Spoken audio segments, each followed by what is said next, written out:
So the point is just be humble.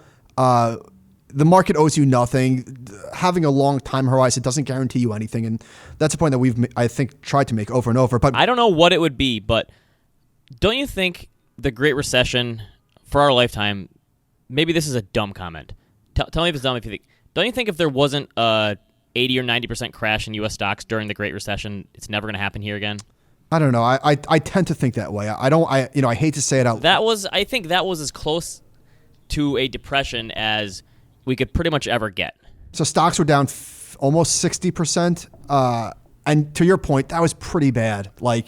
So stocks made all-time highs, and I think the fall of 2007, they didn't make new highs until 2013. So 6 years. So I think, you know what? 6 years is a really long time to be underwater, especially when in that 6 year period, you lose almost 60% of your assets. So the other crazy thing that a lot of people don't know about the Great Depression, which I've learned in the last couple of years, it was like less than 1% of the population was actually invested in stocks.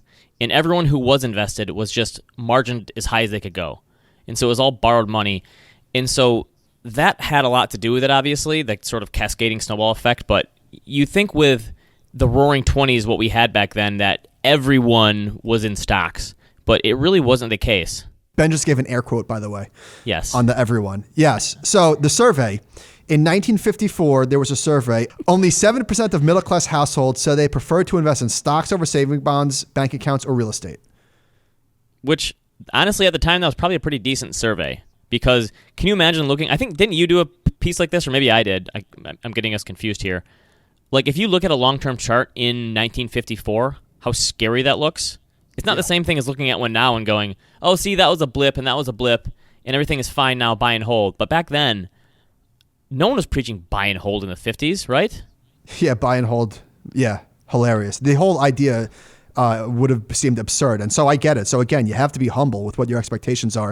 In 1954, as stocks were approaching all-time highs, Congress called in Ben Graham to testify and explain what's going on. Because they were so weary. They thought it was I don't know if it was manipulation or that another crash was coming.